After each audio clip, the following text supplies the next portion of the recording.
Okay, it's from Rise Together.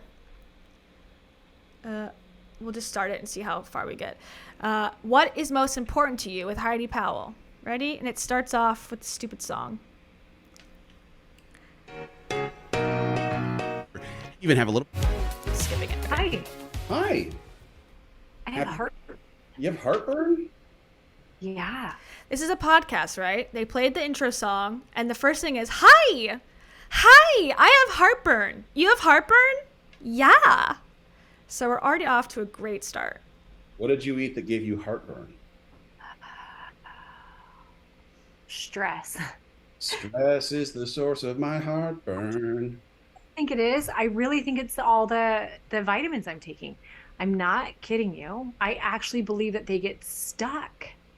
And I'm a little bit worried that you know what happens when pills get stuck in your esophagus, right? No, I don't. Tell me. It grows into a pill tree.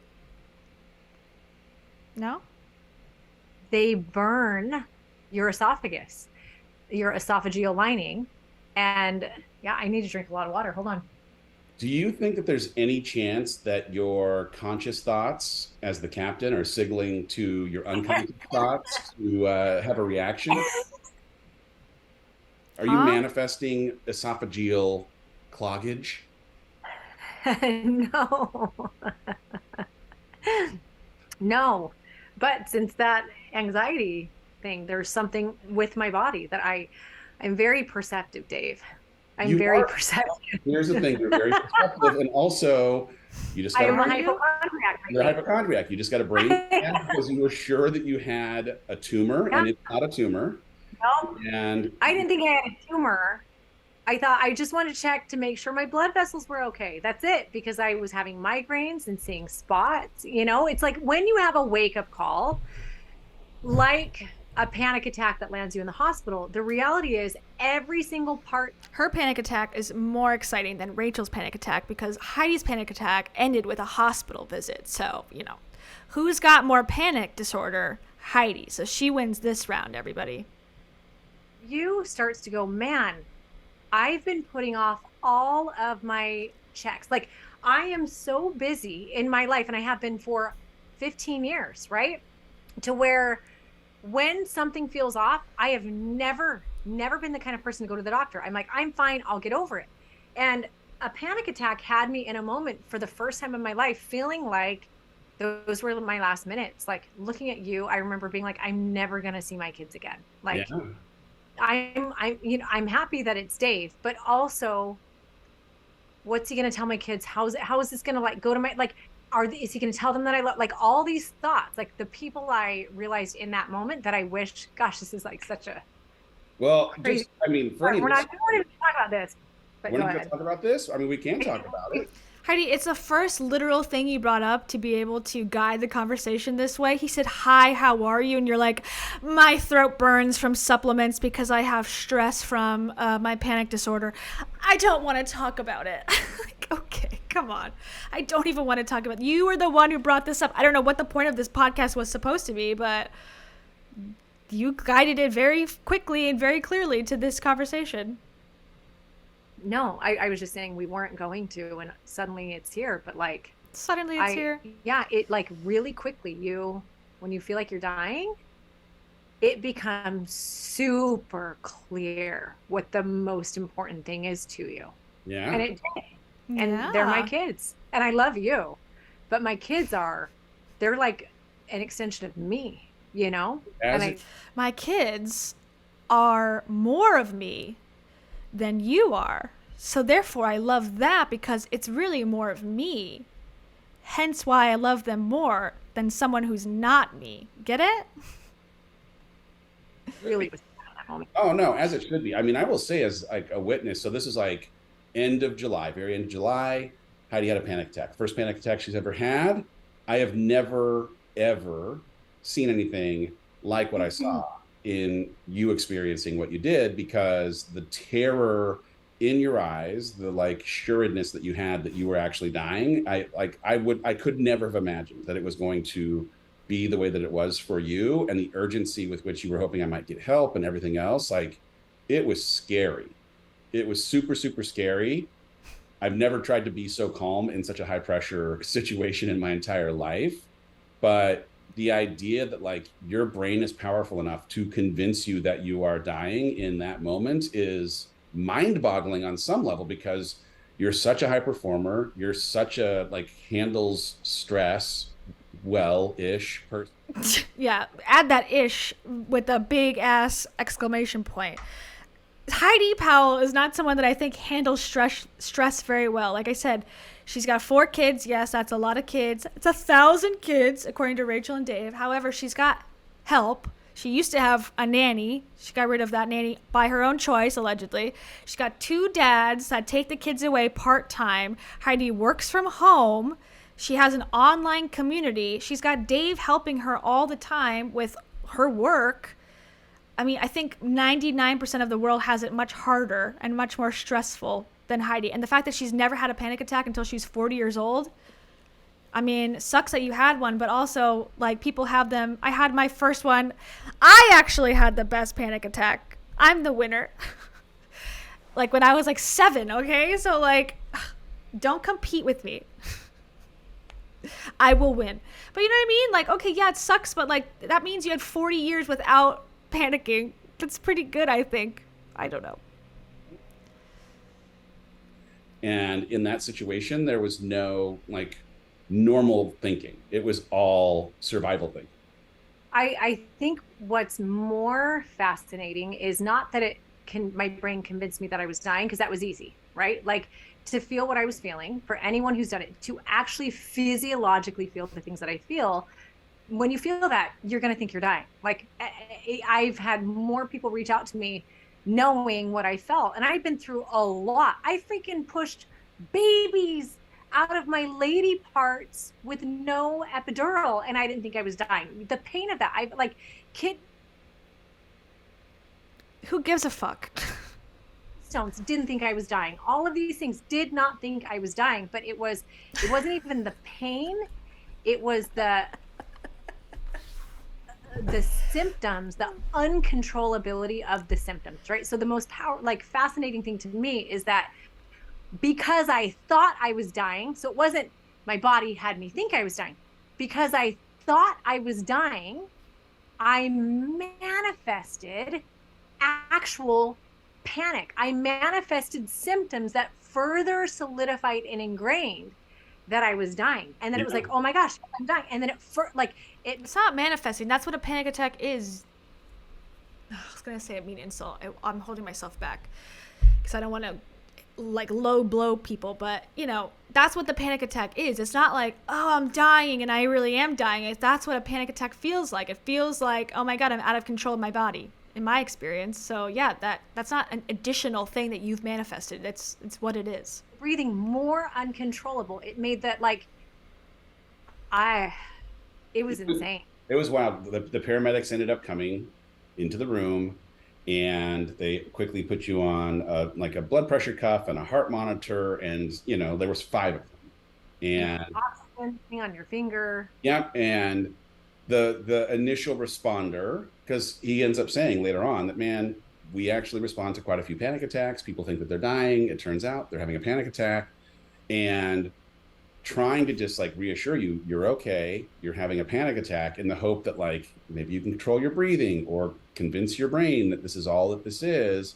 I actually ended up going through the room and I asked each of them, hey, you're a professional. You work as a paramedic.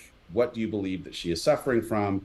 And each of them said, I believe she's having a panic attack. I believe she's having a panic attack. And it didn't really change the way that your symptoms were presenting, because it took another 2.5 hours of you breathing and being like reassured that you were going to be okay for you to get to okay. And then the next round of the panic attack came back the next morning.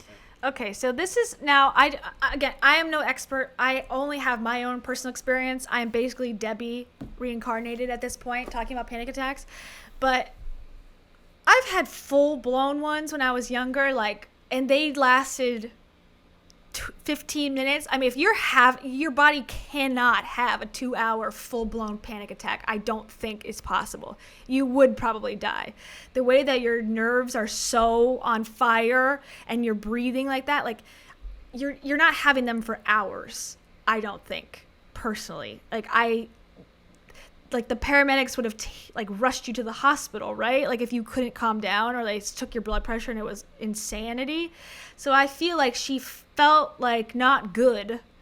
She had anxiety perhaps, and she believes that that's a full-blown panic attack, or she had a panic attack, but then for hours and hours and hours, and then Dave goes to sleep. He's about to say this because I listened to this part. I didn't listen to the whole thing, but I got to this part.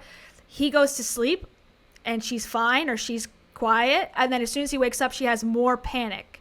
So to me, it almost feels like, are you trying to need help from him so that he takes care of you? Is he trying to like break up with you, and now you're like, this is the excuse? Like, I'm not saying that's what it is, but I mean, day-long panic attack, I've never heard of it, but I don't know anything, so maybe I'm wrong. She found herself in the hospital, but it's I mean, it's just still such a wild thing that when you have something like that happen that you've never experienced before, you're in such an uncharted part of the world that you have no sense of how to handle it or what the hell's going on. No, and I remember you going around the room and asking, right? And having the people say the thing.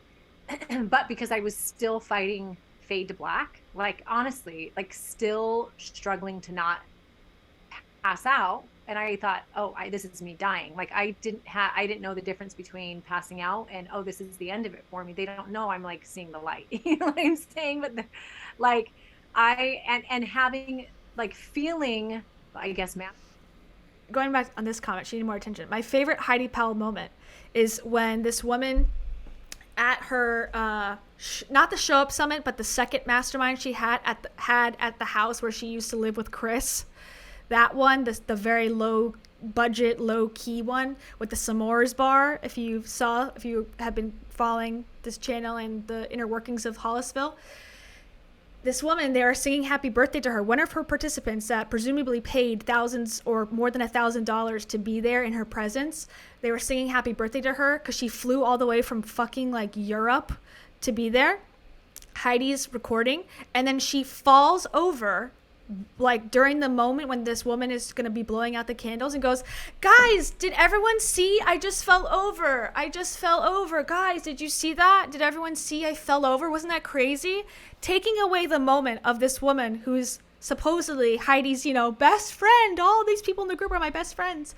And I can never get over that moment. Like that. And it was recorded and posted onto her thing. It's always about her. Always. Everything is about Heidi. In my humble opinion, from watching on the internet.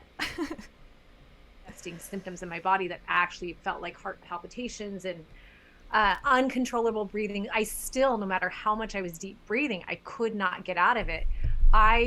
In my mind was like, they're saying this, but they haven't taken the time to see anything, if anything's underlying, right? And so they left the room and I was like, yeah, this is what most people look like with a panic attack, but there's still something happening with me. So you went to sleep. I didn't sleep at all. And I've done. Yeah, most people have panic like this, but I have exceptional panic. A lot of research since. And one of the worst things you can do after a panic attack is not sleep, because your body, your brain needs a reset more than ever. Then I released so much adrenaline in that moment, and my body was actually, my entire nervous system, my spine, I could feel it just shaking all night. And which is why as soon as you woke up and the shades were cracked, I immediately went back into a panic attack. Because I was actually telling you, I don't think I'm okay. And then that was as soon as Dave woke up, then she all of a sudden was panicking again.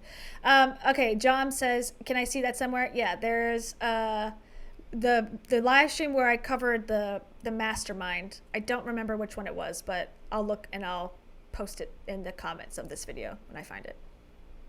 Yeah, when you were convinced that you weren't okay, or that they'd misdiagnosed, or they couldn't have possibly understood how serious it was because you're feeling things that they couldn't possibly understand, we head to the hospital. And God bless the people in the hospital, because I've never been through an emergency room faster. Also, yeah, that's crazy. Also, it's so funny how Heidi records every single thing in her life, but when she's having this medical breakdown, there's nothing, which, you know, I think is probably the more healthy way. But she'll put her kids having a tantrum on Instagram, like, no problem. But then when she's having like an actual, you know, medical problem, she's nowhere to be found.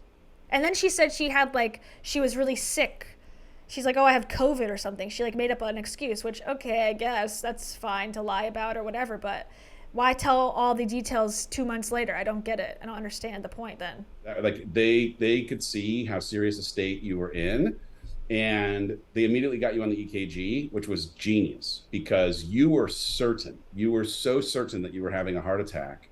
And it was like the doctor came in, he had a Marvel bandana on, bless his heart. And he shook my hand and he said, good news, this is one of the strongest hearts in the entire state. And I was like, yes, this is good. Please say that again to the woman in the chair. And but at this point, they had already given me Ativan. I was going to give her Ativan. Also, is Dave your dad? Like, why is the doctor not speaking to you, Heidi? Are you incapacitated so much to the point where you can't hear the doctor's advice? Dave has to be your medical like supervisor. Like, I would be totally offended if the doctor shook my boyfriend's hand and said, oh, she's got the best heart ever. It's like, can you tell me that? I'm the fucking patient here. Hello. Right, which is a new thing for. Had they given me this yet? They had not given you the medicine yet. We had just walked in. The first thing they did was to do the EKG. The second thing, they did the blood pressure, they took the temperature, that, you know, but every single thing, unbelievably, but thankfully, was perfection. Like, this guy was like, she is in elite health. And I was like, sir, could you please write that on the chalkboard over here, please? Like, let's keep on telling her that she is good. Then you got the Ativan, and the Ativan took. Okay, now she's gonna describe what Ativan felt like for her, and I did look it up because you can hallucinate. But to me, I'm gonna sound like a total like judgmental bitch, and which is fine, like that's what I am. But she's like, to me, it sounds like someone describing what they think being high feels like, who's never been high before. And I'll let you hear her. And also, I didn't like how she's like, did they give me the Ativan by now? Shouldn't you be in control of your medical like history? Why is Dave taking care of your medication? Like, be an adult. Not calm. And you know what it was? They then started saying, can I just recount some of this? Are you okay with it? Recount away. They had said, what do you do for a living? Remember that? Like, I was starting to calm down. They said, what do you do for a living? And then I started going into another panic attack in the middle of the hospital. And like, that was such an indicator for me that what I do, like I posted about not too long ago, like something that I believe in it. I know it's my calling, right? And I'm diving into this thing that I love so much, but I realized I have dove in so much and so hard in a way that has me disconnected from what's good for me, what serves me, and what serves my people. And I didn't even notice. But that was my thing. So then they give me the Ativan, which Ativan, by the way, is like it's an anxiety medicine, but I believe they gave you the amount to usually put a large horse down. I mean, like an IV drip. It was an IV drip, and it worked really quickly. And Heidi went to a different universe. I mean, we have the greatest. I mean, I recorded it for posterity. That one of these days. We have to post this now. It's one of the most spectacular things I think I've ever just gotten to experience, because one, you were unbelievably calm after having been unbelievably wired, but you were also seeing things that don't exist. Caterpillars. I was seeing caterpillars. Yeah, you looked over at my face and you said, I can't see the left side of your face. Oh, wait, there's a caterpillar crawling on your face. And then you saw a horsefly. You named the horsefly, and then you followed it with your eyes across the room until you saw another one. And it was just like, we kept on having the wildest conversations about standing in a mall, standing in a field, standing like wherever you think you are, You're right where you're supposed to be. This is fantastic. Keep on trucking. I remember that. And then You I remember feel like that that? out I of it thought you were talking to horseflies. was in my system for a week. Like I One of the things that they did not tell us at the, I mean, just so good news. I mean, like the doctors run this full spectrum of tests. There's now anxiety medication that's helping get what was a very significant episode down into reset mode. And what they didn't tell me, and I think I would have liked to know this, is you're about to have conversations with this woman for the next 24 hours, and she will have no memory of you having said any of what you have said because we got we got From taking an Ativan? Like, I'm confused. Like, I've never taken Ativan, I don't think, but I've taken some like heavy Klonopins and clonazepams and Xanax to come down from panic attacks. And yes, you're tired, you go to sleep, but you don't lose your memories for a week.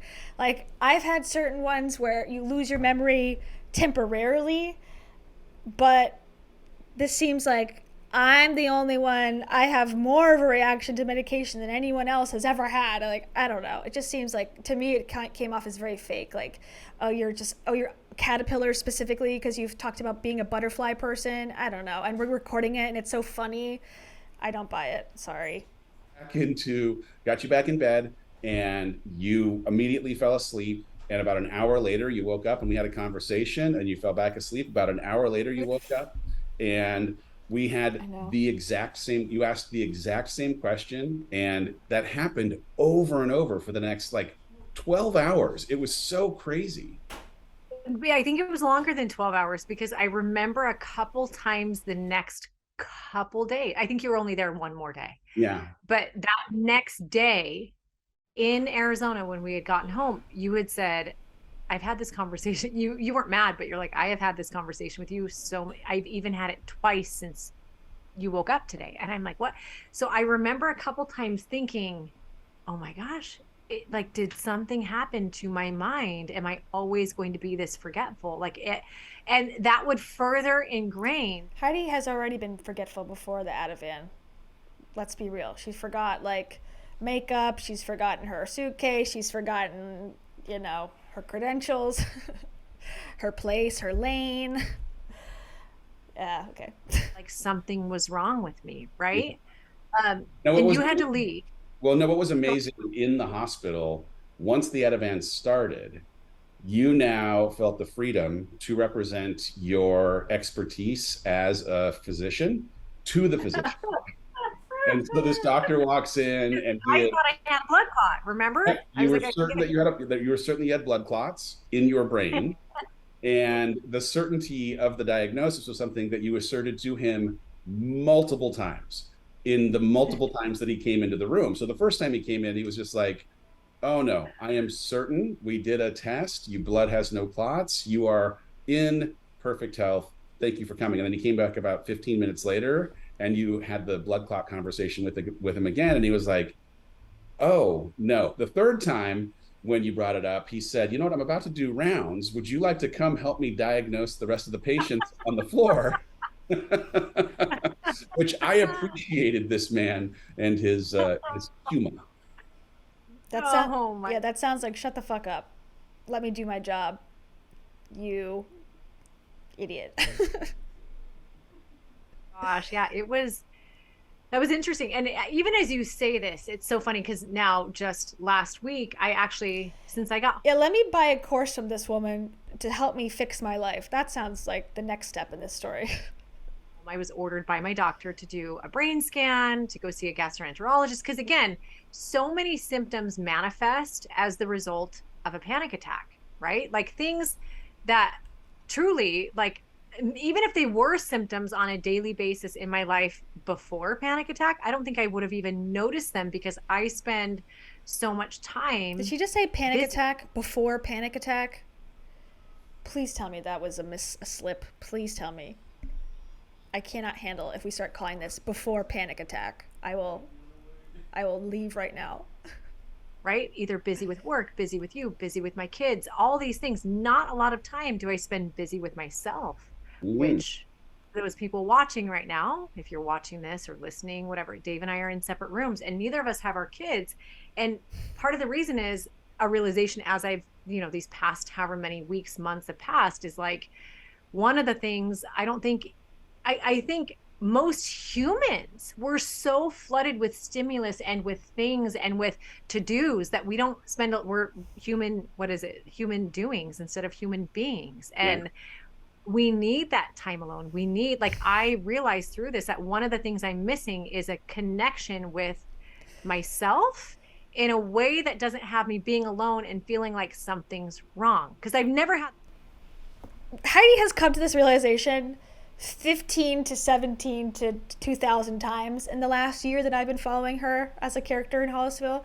She has found that out, that self-care is the cure to all. She has found out through many, many, many experiences that the solution to all is to care about herself even more, is to take time with her family even more. And yet she's having full-blown panic attacks in the hospital. And again, at the end of it, finds out the cure to this is to continue to put myself first. And it's like, okay, so obviously that solution is not working because that's the solution you've come to over and over and over again. And also, you're lying to yourself because at one point she's like, I just need to be alone and put my kids first and like not focus on romantic relationships. Meanwhile, Dave is there every single moment possible when he's not with his own kids in a different state.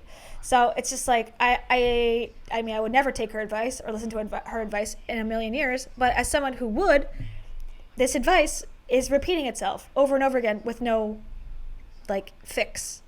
So, again, why would you listen to this person for any sort of advice other than how to do a hip thrust squat? I'll listen to her for that because she does that every day on the internet. Missing is a connection with myself in a way that doesn't have me being alone and feeling like something's wrong. Because I've never had that be an issue before, but since a panic attack, when you feel things and experience things that you've never felt or experienced before, and for the first time in my life, actually feeling like actually being aware of what death is. That's what it is. Yeah. It's like, I knew I had kidney stones before. All these things that really were painful, but like in my mind, I'm like, oh, there's an issue that's fixable, or there's an issue, right? Like, but to not know and to have symptoms that literally went from head to toe and inside and outside, and every single bit of it had me like, oh, this is the end. This is what your body does before you die.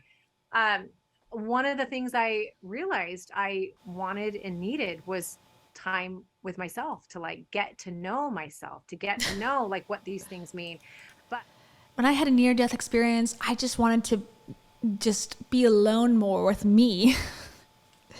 That's a weird take, but okay. What I was saying is I've had time over the past how many weeks, months to get like a brain scan done and meet with the gastroenterologist. And everything's coming back totally clear. Like everything You're in is good clear. health. You're in good health. I'm in really good health, which puts my brain at ease a little bit, but also reminds me that like, hey, I've spent a lot of years not actually doing a lot of the checkups because I eat healthy, I work out, I do all of the things, but still it's important that we put ourselves first and we do the checkups that we need to and all of that. For sure. Now, I mean, like mortality motivation is a thing. And I think when people lose a loved one or have a brush with death or whatever, it can do one of two things. It can freak you out and all of a sudden you become a recluse, or it can motivate you to live life while you can because you don't know how many days you got. There's, I think, a little bit of, like it's been interesting, if nothing else for you in these last, whatever, 6 weeks, there's been maybe more of an inventory of, all right, if I recognize that some of the way that life was being lived was complicit in this panic attack having happened, how do I reorganize my life or prioritize different things or create different structure to avoid something that wasn't necessarily sustainable, which is also like a preservation of life kind of thing. I mean, who wants to live an insanely chaotic and busy life all the time? Not I. But I commend you for that because it's good to have an event like this create something of change so that you can have the things that you care about most, the things that you actually spend time with most. Officially 1 hour until your favorite show premieres. Time to get some snacks. Can you imagine if that's Heidi's response? He's like, yeah, you just had a brush with death. It's fine. It's really commendable. She goes, it's almost 1 hour before our next movie arrives. These ads are just like so thrown in there. My God. The fridge. That's okay. Family shopping list. This is so sloppy. God, these people make Groceries. millions of dollars. It's like they live in $1 million mansions. They buy $1 million properties. They drive Teslas. And they literally are so fucking sloppy. They just slap on. Like, could you get a microphone for these two people? No, we can't afford a microphone. We're just going to use like the laptop's Air, you know, MacBook Air or whatever from a far distance and just go, yeah, I had a panic attack. I thought I was dying. Like, there's no production value. No one can hear what you're saying. She's saying like my health and it's sounding like I'm in hell. It's my lie. Like, you can't even hear the full words. It's like Freudian slips, perhaps. It's like, come on. I don't know. I'm annoyed. Sorry. The world is your cart. Visit instacart.com or download the app and get free delivery on your first order. Offer valid for a limited time. Minimum order $10. Delivery subject to availability. Additional terms apply. Well, I think what it did for me more than anything, and we had this conversation last night, is it had me realize, because I've had a handful of times since, people saying, what's your vision, what's your dream, what's your goal, like with regard to career and business, because that's, when you think about it, that's what most of us go throughout life doing, is focusing and finding importance on who we are in the world rather than who we are in our world, right? And like I would almost chuckle and be, I don't want to say annoyed, but like almost shake my head when people would ask me that question, because I'd had that little brush with death, or I thought there was such a lack of importance to the question of what's your vision. Like, you need to cast a vision for what you want to do in business, right? I was like, how stupid is that people care so much about it, because that was not even on my mind. Like, I don't mean disrespect to anybody listening. If you've been following me for a while, when I thought I was dying, I didn't think about any of you. I thought about my kids. Like, I literally thought of 4 people. So why do you share every single goddamn moment of your life with all of us who you don't care about on a public Instagram page? You literally spend 99% of your day posting Instagram stories of your most precious gifts in this world and exploit them to the bitter depths of your soul. Why? It's not for not attention. Okay. We know you don't actually care about the people. We know that. Thanks, Kimberly. Welcome. We know you actually don't know these people and care about them. You're there for the money. We get that. But like, then if you really don't care about the money either, what the fuck are you doing any of this for? This is why it's all lies, because as soon as she's done with the panic attack, then the next week she's got a toe infection, 20-year-old toe infection, that she's posting about on a minute by minute update, and pictures of all of her children in bikinis at the beach with their dads, with Dave, with everyone, for no reason whatsoever, other than to build your business, to keep people seeing your stuff and being, parasocially connected to you. And what? Because if you really only cared about yourself and your family, you would get off the fucking internet. She says she's not doing a challenge anymore, so what are you doing? I just don't believe anything you say. Sorry. I thought of my kids. How will this impact them? Did I give them enough? Did I teach them enough? Am I and I felt every regret of not being there for them the way that I know I can, because I know how good of a mom I am when I'm present. And it's really been over the past year. It's really been. You know who gets to decide if you're a good mom? Your kids. Just saying. You can say all day, any person can say, I'm a great partner, and cheat on their spouse or, abuse them. I'm the best husband ever. I'm the best. Careful, kitty. I'm I'm the best teacher, and then, have a relationship with a kid. Like, just proclaiming that you are the thing does not mean you're the thing, especially when you are the thing to someone else.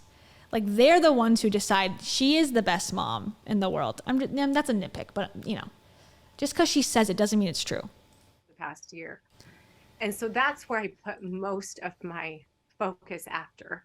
And I was like, I don't, you know what? And actually my response to Vision for Work, I said, listen, I know most importantly, the life, like who I want to be. Like, I realized that like identity and who I am is at the core of all of it. I drew a visual to you last night over the phone. Yeah. Like that is at the core. And I don't care about my business. I don't like, in 90 years, I'm maybe going to be dead. But make it to 130. I mean, according to the doctor, you are in such good health that you have a shot at 130, but it's unlikely. But when I'm 90, I need to decide first. And I believe that I know, and I talk about this now, but like I've decided, I've come up with a vision of who I want to be. Like how I want my life to feel. What do I want it to feel like, taste like, all the things, what people, and I told you, connection with people that I love is the most important thing to me. And also important is connection with myself, right? And part of that connection and being happy and alive and like, it includes integrity. It includes what I teach, right? Because I love myself when I live in integrity. And when I love myself and I'm living in integrity, I feel I have confidence and I want further connection with people. So those are the things that I realize are at the core, right? This is a word salad. When I'm living in integrity, and I have, it's like, what is this? I don't even know what this doesn't mean anything. Living in integrity doesn't mean a goddamn thing. I'm sorry to tell you. Thanks, Shauna. Welcome. Welcome to the membership. We'll love to have you there. And now from there, it's like, hey, I know I have 2 years left with my big kids. 2 years, like a year with Maddox. I have one more homecoming. I have 2 more homecomings with Marley.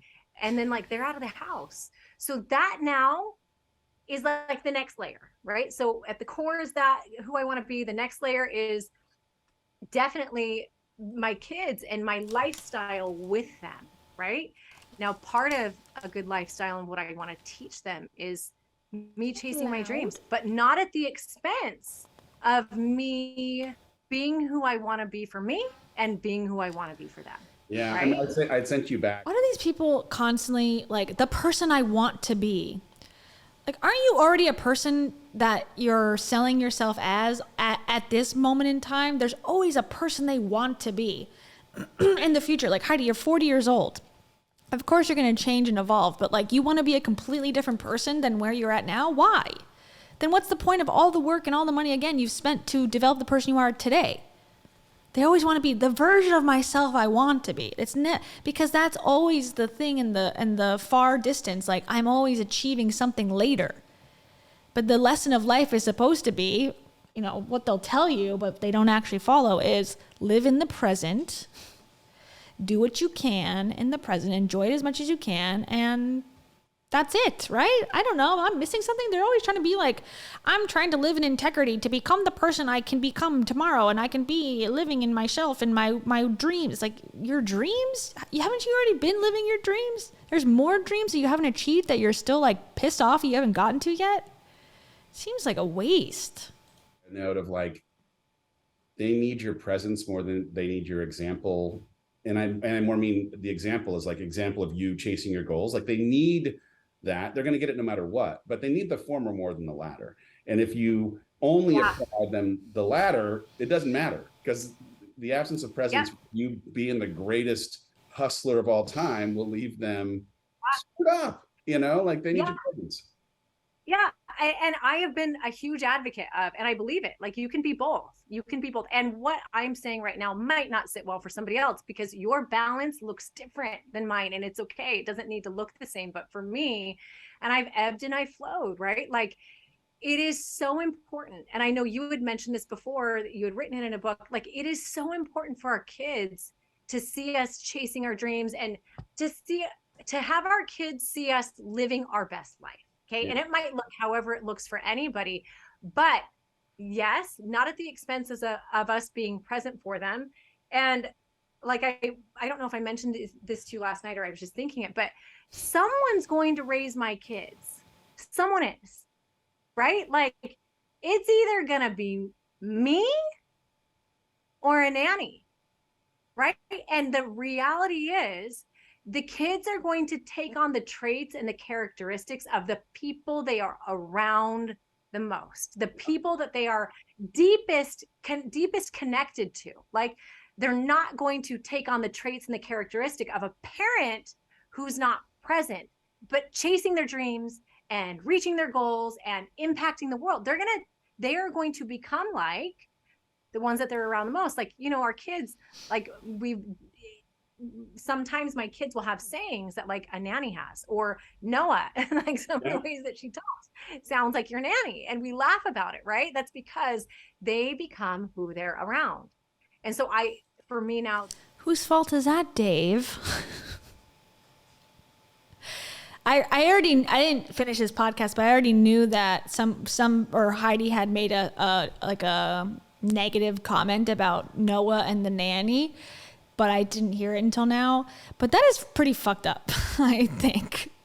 Like, right? Am I wrong? Because that means that neither Dave nor Rachel are around Noah enough to be taking on their qualities. But Dave is the one on this phone call or whatever they're doing, Zoom call, very low production value podcast. Isn't that a fucked up thing to say? Like, oh, Noah, she's like the nanny because she doesn't have actual parents that are, there all the time. Dave is 50% of that. So I don't know. And Heidi had nannies before too. She stopped having a nanny when they got divorced because I'm assuming maybe she didn't have the income anymore because she was no longer doing the show. So she was like, doing a vlog or whatever on YouTube and didn't have really a consistent thing until this challenge and when she met Dave. So I think it's probably more of a monetary move than anything than, oh yeah, I want to be with my kids. Maybe, I don't know. I'm being judgmental, but it makes sense because she had nannies before. So she didn't care about that before by being the one to raise the kids full time. I don't know. It just seems like a slap in the face to Dave and Rachel. That it's so important that I have a beautiful balance between dreams and my kids. And even when it's dreams for me, my kids, because they're such a priority, like, I need them to know that I would give them up in a second to make sure that they get what they need. Because guess what? When they're gone in 2 years, I can Oh, I thought she was saying she would give up her kids. I'm like, wait, what? I think she's saying she would give up her dreams. Okay, I'm going back.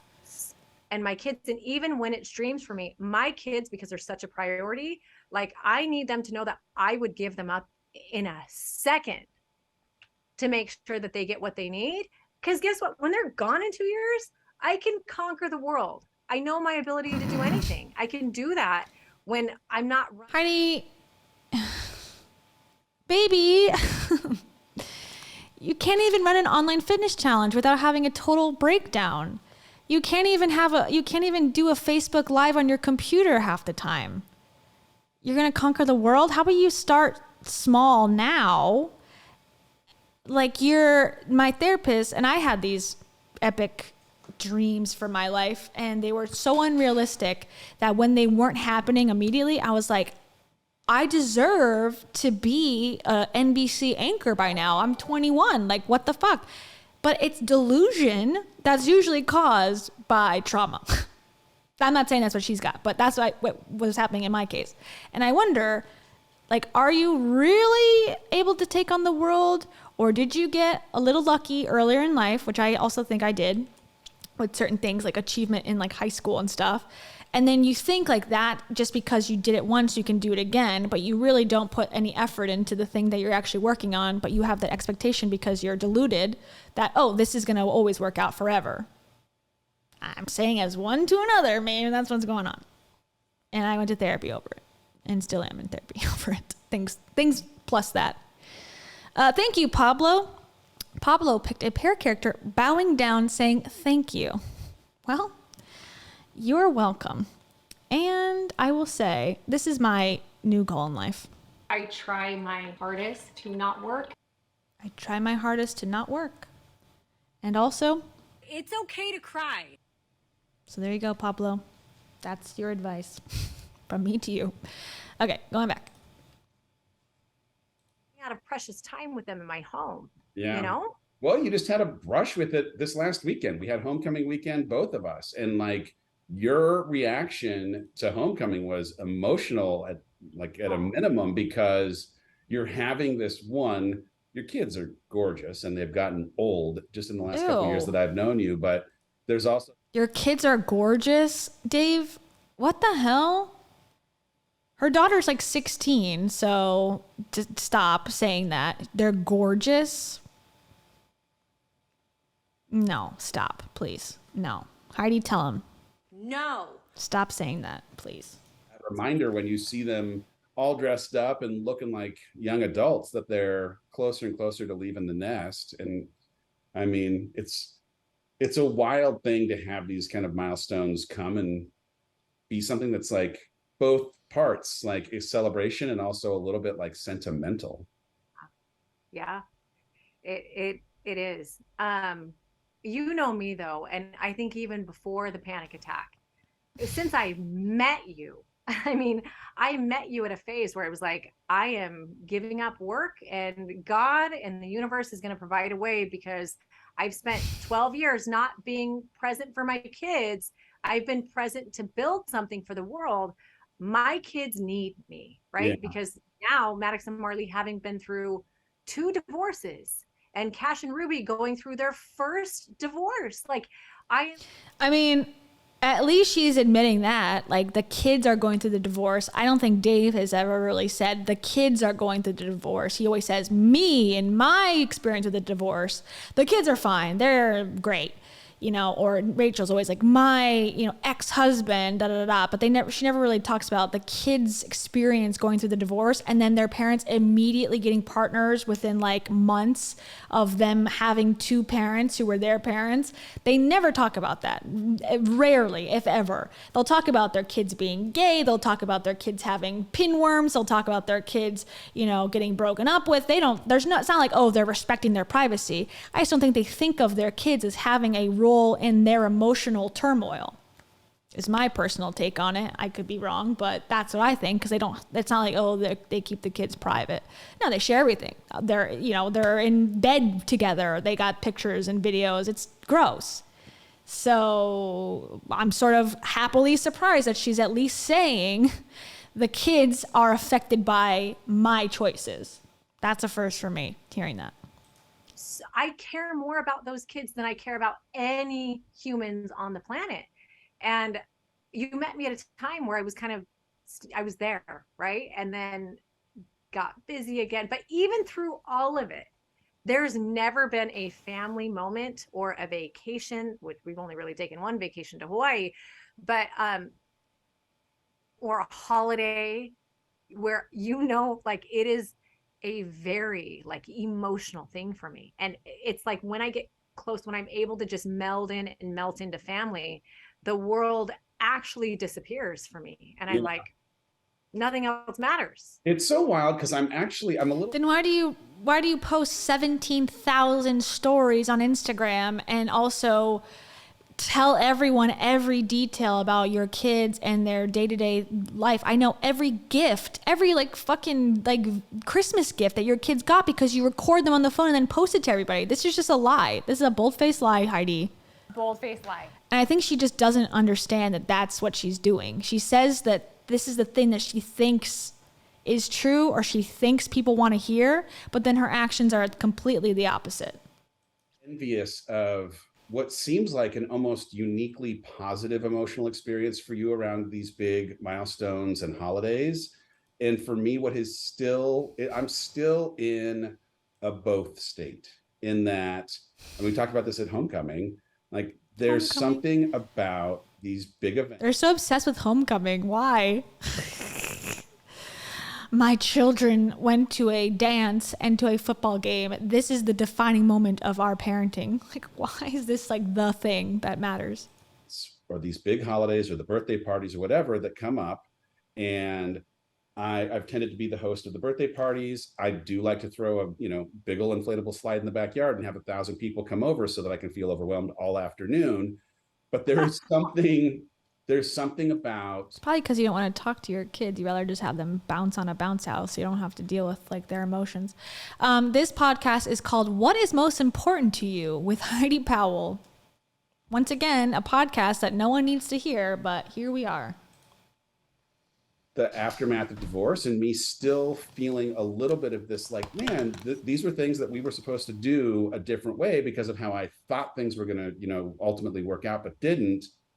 And I'm, I keep on rooting for like, oh, maybe this will be the birthday party where it doesn't still feel like, what the heck? But I'm still, I'm still kind of there. What?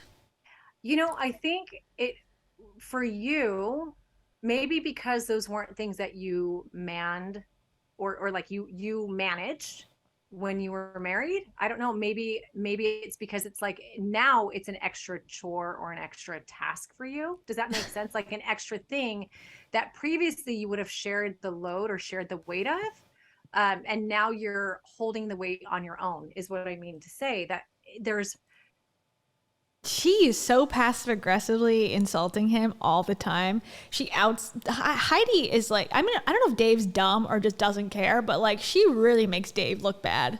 Every time she's making a piece of content, she will insult him for being a drunk or have going to rehab. She's made multiple jokes about it, which I don't think is funny.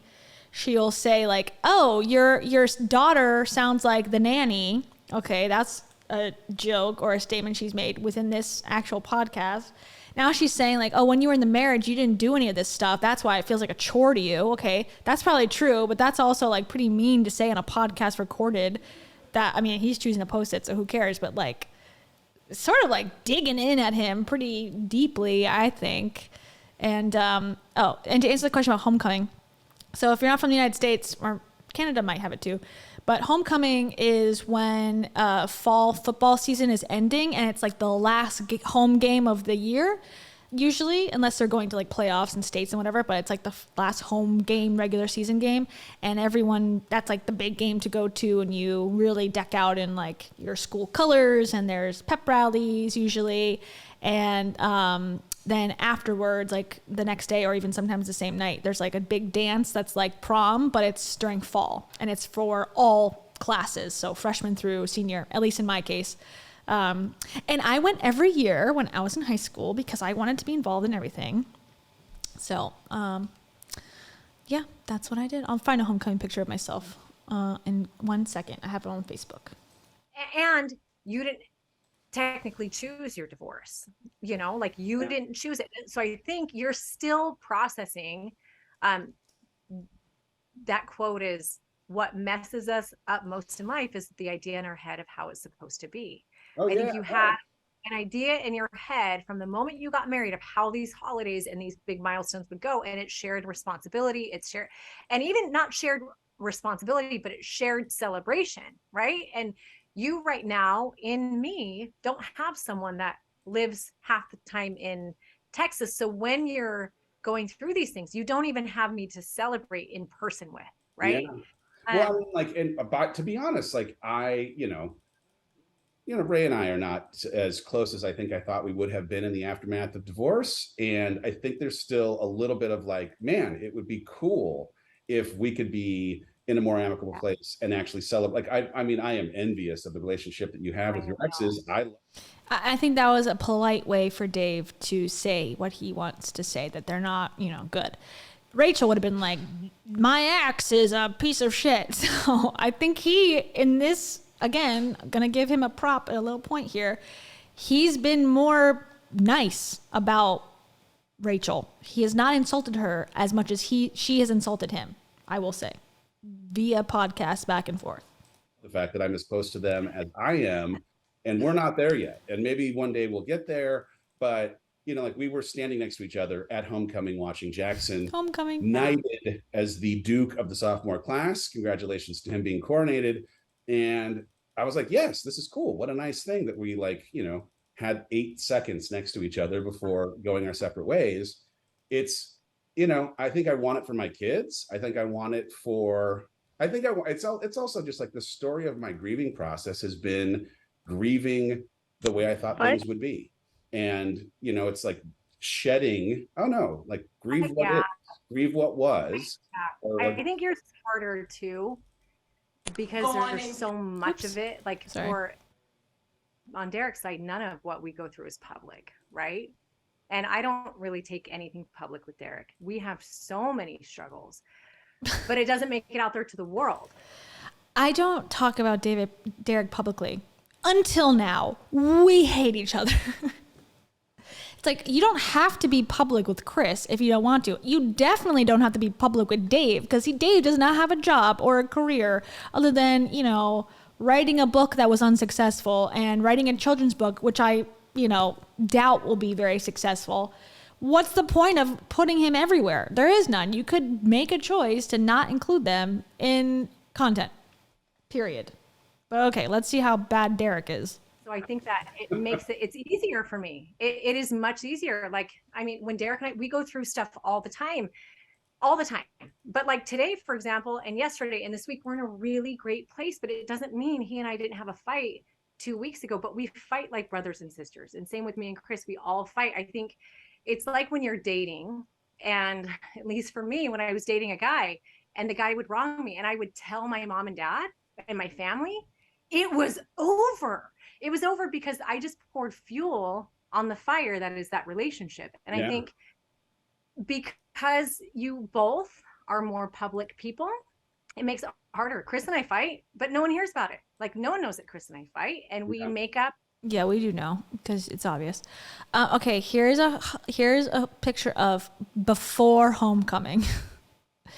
I am right here in the cheetah print dress with the red little, what do you call them, kitten heels? Yeah. This is my senior homecoming. Great time. We got a party bus. That's it. There you go. Found it. I'll find another one. I had one freshman year where I had my hair was 2 strings. That look that was like popular for 5 minutes. Like those 2 strings. Yeah, I'll find that one too. Go on. And I think that's been a little more difficult for you. Yeah. Well, I think too, I probably, if I've maybe made a mistake in the aftermath of divorce when it comes to my children, there's like a term like Disneyland dad, apparently, because I've heard it in the aftermath of, getting them go-karts to distract them from the pain of divorce, or making sure that the birthday party has a huge slide. Like, I think that there are times when I bite off a little more than I ought to chew, because I'm trying in some ways to soften a little bit of what I perceive to be them still grappling, even 2 years later, with the inconvenience or the frustration of divorce. And, part of what probably is frustrating is I'm trying so stinking hard to have them have a good time that I'm doing more than I can actually handle in, allowing everyone, allowing each kid to invite 30 people over to a birthday party when you have 4 kids is idiocy. And I will check the box for being an idiot on, let's create a like one thing you need to think about, you are creating memories for those kids that I believe. Heidi, just let him accept. Okay, here we go. This is a pattern in Heidi's life that I've noticed. Whenever Dave admits something that I think is true and that is pretty actually, introspective and something that is fairly, probably a good thing to think of and go, okay, moving forward, I'm going to, acknowledge this and work on it. Heidi will immediately go, no, that's not right. What you did was perfect. And I don't think that helps overall, because I think he has moments, he has little pockets of honesty and like self-awareness and ability to change for the better. And she immediately snuffs that light out. And I know why. I think it's because if he gets healthy, he may leave her. And I think that's her fear. Now, this is just me like projecting my own beliefs and feelings. So I'm no expert. I don't know. But that's just what I hear. And I'm like, I was like gonna applaud him for taking a moment and going, yeah, I made a mistake, and I think I'm doing it because I am unsure of how the kids are reacting to the divorce, and I want to just soften the blow, and I'm sort of like a Disneyland. Like, to me, I'm like, okay, that's a good starting place. Work from there, and then try to, fix the situation. But if you have someone telling you, no, that's not a problem at all, it's sort of unhelpful, I think. But okay, back to Heidi. Will translate to them placing importance in really enjoying times with their kids. Like when you say, you're envious of the way that, like, for me, every milestone is significant and every holiday is significant, and like what my kids, I can't control what they get out of it, but like I can control what I put into it with them. Yeah. Right. I really believe though that it's significant to me and emotional because it was that way with my mom. I was not to say like it's only because of how my mom was, but my mom was such a good mom. My mom and my dad. Yeah. The most important thing to my mom and dad was family. Like, hands down, like nothing else mattered. And they reminded us of us this. But you also, fitness was pretty important because they forced you to go to the gym at 5 a.m., remember? And they wouldn't let you eat anything that was bad. So what was really important? If you would just say, no, I'm not doing this, Mom, would they still treat you the same way? I don't know. It's something to think about. That's what I think about with my mom and my family. Like, if I did obey very well. I was a very good obeying daughter. But I think that's because I knew somehow, or I felt it, or when I didn't obey, I was, the victim of a lot of repercussions that I learned quickly, like, you better obey or that love is no longer there.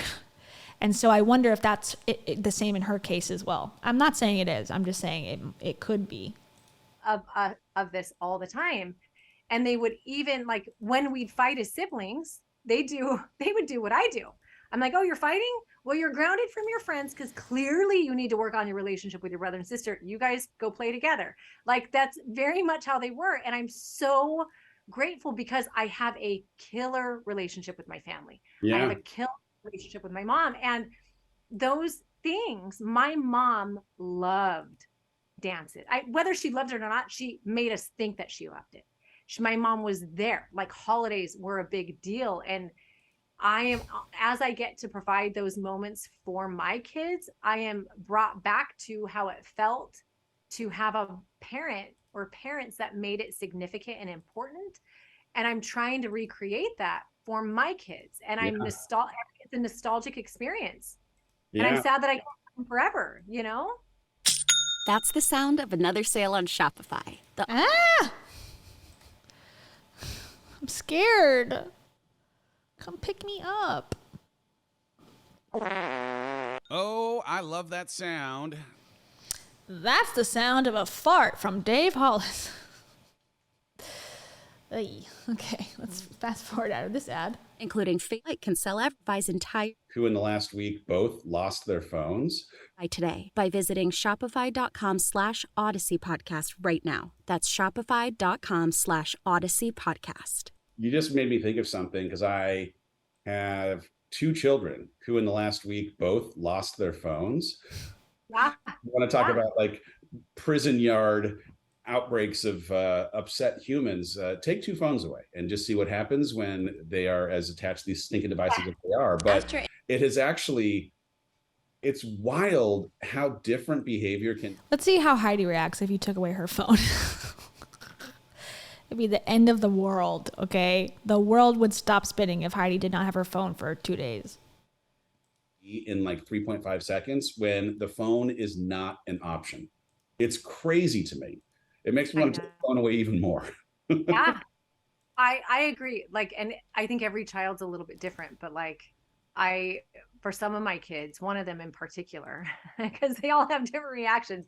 Cash loves his technology, but like, there's a little bit of a detox period of time. And when I can get past him not being on it for days at a time, he's a different child. Ford's the same way. Ford is now the influence that he has. It's almost like a little bit. Now he's not watching anything because I've got an ability to see the content that he's looking at. It's not risque necessarily, but it's crude and like kind of semi disrespectful at times, the way that people are treating each other.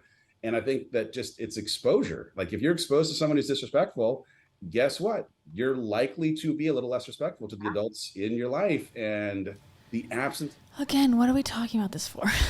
Why do I need to know what Ford Hollis is consuming on social media or on his phone? Like, bring it out to a bigger context than just like your kids getting in trouble. But they don't usually do that. And I haven't listened to the full thing of this. It's almost over. But like, okay, so Ford's watching risque entertainment. How is this helpful to anyone else but you and Heidi? Like, they're just recording conversations that have nothing to do with anything, and they're making money from it. It just drives me insane. I guess it's from people like me that are like listening to it to try to like understand why it's bad. But it's almost just as stupid because they're making money from something that's so ridiculous. It bothers me.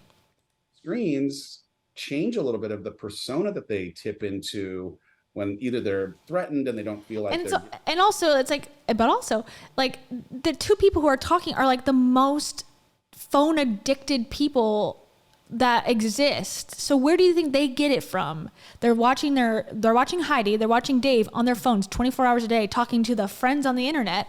Okay, where do you think they are learning this behavior from? Like, it's okay to be on your phone every second of every moment. The parents. Maybe Rachel's not on it as much, but maybe she is too. Who knows? Maybe she's just not posting as much, but she might be on it. But it's like, don't blame these children who are learning from your example. They need, or they're feeling themselves and they want to kind of puff their chest out a little bit. Well, I think the absence of screens allows more interaction and presence and consistency from parents. Then do Also, that. For me, because like a screen is a babysitter for a lot of the time. I'm not saying that's right, but like a screen keeps a child occupied, right? So when I always tell my kids, like, you don't understand when I ground you or I pull something away or you lose a privilege, like you might think I'm being mean or what, like your world, you need to understand my world just got harder too, because I now have to make sure that you are following those rules, because it's like the inconsistencies in parenting are where like kids will find any little gap or any loophole. And the second they see it, they're like, oh, there's mom's weakness. When she's on her phone, I can ask her a question. I can ask it in this way. And then I can get away with what I know I'm not supposed to do again, you know? Yeah. So it does make it harder because I have to. So whose fault is that, Heidi? Yours. That's not your kid's fault for recognizing like, oh, if I ask my mom for something while she's self-absorbedly taking selfies on her phone for the millionth time today, that I can get what I want. That's what you're teaching them. It's really ironic how she can ever say someone on their phone is too much. It's like, you are the one who's on your phone constantly. And if you're on your phone, you're on a live stream on your Facebook group. This is crazy. And when I commit to grounding. And it's like, oh, you're making my life harder too. Okay, that sounds exactly like someone who loves their children no matter what, that their life is now harder because they have to talk and interact with their children when they're not on their phone. Okay. Okay. Or losing a privilege. I am also committing to being a more present parent, because I got to follow up on that. I got to follow through. No, there were more games. So sad for you. There was a board game on a kitchen table. There were more conversations, which, by the way, they're all great. But also, in a world where I'm busy and they get home from school at 3:30 in the afternoon, it's a little easier, of course, when they have a screen that they're able to spend time with. Dave, what are you busy doing? Your whole job right now is to videotape Noah while she's interacting in her world, to put it on Instagram so that you can hopefully sell a children's book. What else are you doing? That you're so busy you can't spend time with your kids. You'd rather have them look at a screen, but because they're so horrible of kids that you don't want them on screens, so now you have to sacrifice your freedom to spend time with them. This is like such a weird conversation. Until 5 p.m. I'm not complaining about it, because guess what? We had a great week, but also it does end up, holding them accountable and responsible does end up also putting something of a tax on you. You still get something good out of it, but It's not easier necessarily. You're ruthless though. When you say this is what's happening in a punishment, you have to be careful what comes out of your mouth because you will never go back on it. Oh, The thing is, I can't. Why? Like, you're going to be like, good Lord, Heidi, we're going to this. We are. I'll tell you why I can't, because integrity is so important to me. Like, I personally, I have to know that my word is valuable. And when I say something, I have to know that I can follow through, or else I will not love myself. Like, this is what this is at the basis of transformation that Chris and I have taught for. Here's Chris, name drop Chris for the second time.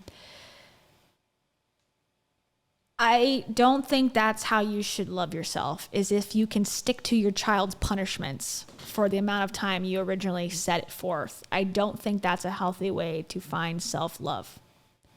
I think this is a very unhealthy coping mechanism. 15 years or however long it's been, 12, 13 years.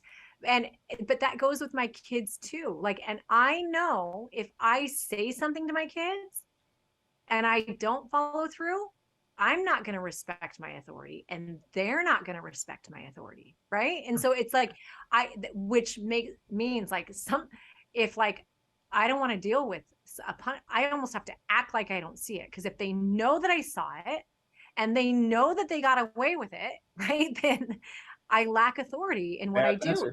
Yeah. And I have to be careful about, like, did you ever hear the story when I broke Maddox's iPhone? Is this safe for the internet? Oh my! I mean, I posted it. Oh, okay. But I mean, of course she before did. I had some of the haters. Okay, she's gonna talk about hairs. I'll go back a second. Of course she posted about it. She doesn't do anything that she doesn't post about. If it's been done in her life that doesn't make her, even she posts stuff that makes her look completely insane. So it's not like, oh, if it makes her look good, she'll post it. If she doesn't, she won't. But most things she'll post. Everything. The good, the bad. Probably not the complete worldview of her, what happens in her life, but a lot of it. And a lot of it crosses the line into, why are you talking to the public about this? This is inappropriate. But okay, now we're going to talk about her breaking her son's iPhone. Let's hear it. And she's already posted it, so who cares? I do. Yeah. And I have to be careful about, like, did you ever hear the story when I broke Maddox's iPhone? Is this safe for the internet? Oh my! I mean, I posted it. Oh, okay. But I mean, that was before I had some of the haters that I have. But I did post it. So here's fresh content for you guys. You ready for this? Yay! Chris and I were married at the time, and here's the thing: Chris is more ruthless than I am, and I appreciate it. That you see Cash and Ruby, very respectful kids who are, and not respectful in their confined way, but they know who they are. They are confident in who they are. Chris and I are very much aligned in how we parent, which is part of why co-parenting is so easy. Co-parenting is so easy, but you don't know this story? I don't know that I know this story. I'm going to have to go back through. I'm going to have to ask Chris. He'll remember the basis of it, but there was something I'll have to call him right now because it's an emergency and I must have Chris come to my house and talk to me about this because it's the only way I can think of to talk to Chris on a daily basis. So I always have to come up with some reason to call him. Yikes. Okay, I'm like invested in this story. I'm ready. Maddox lying. I mean, integrity. This was how old's Maddox? 17, so he might have been 12 at the time. And I had essentially said, if I catch you doing, like, we had caught him in a few things. I don't remember what it is, but I said, if I catch this happening again, I'm letting you know right now, I'm gonna smash your phone. That calmly, literally that calmly. And he's like, okay, got it. And I feel like it was like he wasn't allowed to have a Snapchat and he had a Snapchat or something, but that had been happening. I don't remember. Feels right. And so I caught him lying again in whatever it was. And this is a week or so later, and I had just asked him the question. He had just convincingly told me a story. I believe him. I go back. The truth is presented. I literally walk into the bathroom. He's showering. I ripped the curtain open. I'm like, where's your phone? And it was right there on the counter. I took it. I said, what did I say I was going to do if I caught you lying again? This calm. And he's like, you're going to smash it. I'm like, buddy, I got to do it. Bam! I like smashed the phone. And I'm like, and he's like, what are you doing? I'm like, I have Apple Care. So it cost me $79 to teach him a lesson. But I had to. I had told him I was going to smash his phone, and he didn't believe me. And then he actually lost his phone. He lost it for a while. Yeah. I mean, number What? one, fantastic parenting. That's Fantastic parenting. Okay, let's break that down. Tea Time with Noah, the time I smashed her iPhone, will be the next book in this series. I'm not a parent, so I can't really say what I would do in any given situation because I don't have children. I just don't think, as a former child, that my mom or dad smashing my phone would make me feel like, this is a really safe relationship that I feel like is a good thing for me to pursue outside of my childhood. And the fact about the Apple Care thing, so it's like, so you fixed the phone. So it was really just because you had said something that you smashed your own item that you bought because you're so filled with integrity that you're willing to smash a phone because you had said it. Like, I think that's more about you than it is about the kid too. And also, like, let's get to the bottom of why he's lying to you. Let's repair the relationship as opposed to punish the relationship. That's my just initial thoughts. Like, again, I don't have anything really, any experience to go, well, this is what I did as a mother and I'm so much better than you. I'm not a mom. My mom took my phone away all the time. She never smashed it because I think she's smarter than that and we didn't have money to go and buy a new one. But it just seems like that would not be like, wow, fabulous parenting, unless you're a completely strict, ruthless, as you would say, parent that I just don't think in the end that really works out. But I don't know. It's kind of up to your interpretation, but yeah, I don't think if you really love your kid, I mean, I'm not saying she doesn't love her kids, but if you want your kids to love you and respect you and talk to you openly and trust you and all that, I don't think smashing stuff, any sort of violent, I mean, that's a violent act in the sense of like, I'm taking something, a piece of your property, or if you're, you've been given that as your property and smashing it to the ground is the healthiest of the options that there were personally. So that's just my take. I think it's wrong myself, but I'm open to other people's parental knowledge as well. Great story. Number two, and the laughter. You and I are very different in parenting. We're going to do a full podcast on that sometime. The only times that I feel like I've had to negotiate with myself is when we are driving to a destination that every person in the family is looking forward to, and one person is trying to ruin the experience. And I have suggested that we turn this baby around if that person continues their bad behavior. And then then they act up again. And I'm like, God, what am I supposed to do now? I mean, I know what I'm supposed to do. I'm supposed to turn around and ruin the entire vacation for everyone. Nope, you're not. I'm actually supposed to throw them on the ground and smash them. No. You have, that's why you have to be. Yikes. Yeah, I'm going to take my kid and smash them to the ground. I know it's a joke, but not a good thing for Dad of the Year trying to sell Noah, I'm a Perfect Father book and laugh about it. And then how can Heidi say, no, that's not what you're supposed to do? She just said, literally, if you live in integrity, you have to do the things that you threaten to do. Okay, so how is she going to get him out of this? Like, she can't get herself out of it. She's going to get him out of this too. Okay. Careful with what you threaten. So I understand. Oh yeah, no, I understand. All right, you have a meeting. I have to go to the bathroom. I have 8 minutes left of the meeting. I got to get on. Oh, he sounded a little pissed at that. He sounded a little pissed at the end of that phone call. Let's listen. Oh, kitty. I love you. I would never smash your toys ever. One time, Taro peed in my suitcase because I think she was upset that we were leaving. Or she just thought it was a box that she was supposed to pee in. And it ruined my suitcase. I had clothes in it. And I just said, oh my goodness, little girly. why'd you do that? And then I rubbed her belly, and then that was it. I have no integrity. Let me go back, because this ends like he's pissed off, which I would be too, honestly, if like, I don't know. No, you have, that's why you have to be careful with what you threaten. So No, like, I understand. you know, Oh yeah, no, I understand. All right, you have a meeting. I have to go to the bathroom.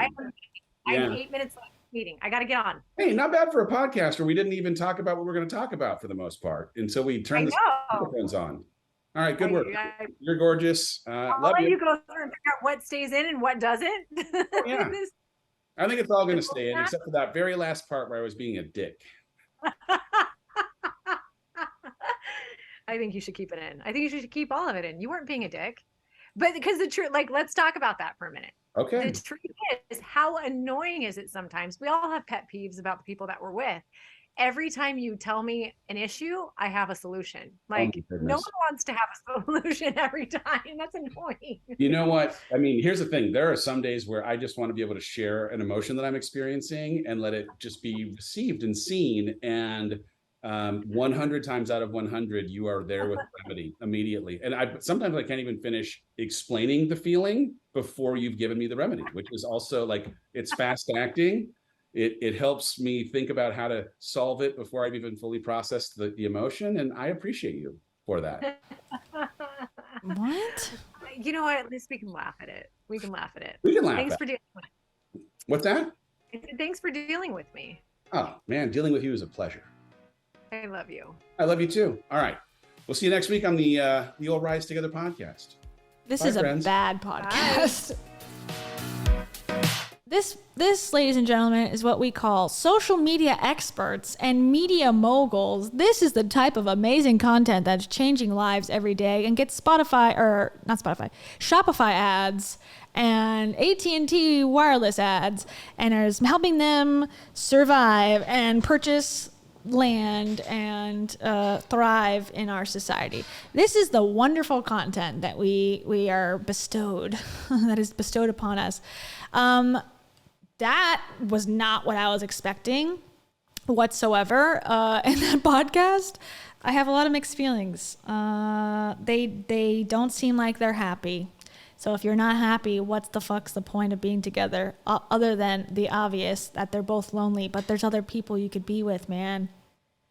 Give it a shot. You've been single. Dave was single for like a week without Rachel. Like, why don't you try it? Why don't you go out of the harbor of your fears and give it a shot and be single for a tiny little bit of time? And you probably won't have awkward ass interactions like that publicly for no reason. Because I'm assuming they think like no one listens to this podcast, which is probably true at this point. But to leave that in, why? They're just making themselves look so bad, both of them. Yikes. Yikes stripes, beach not gum. That is a lot to process.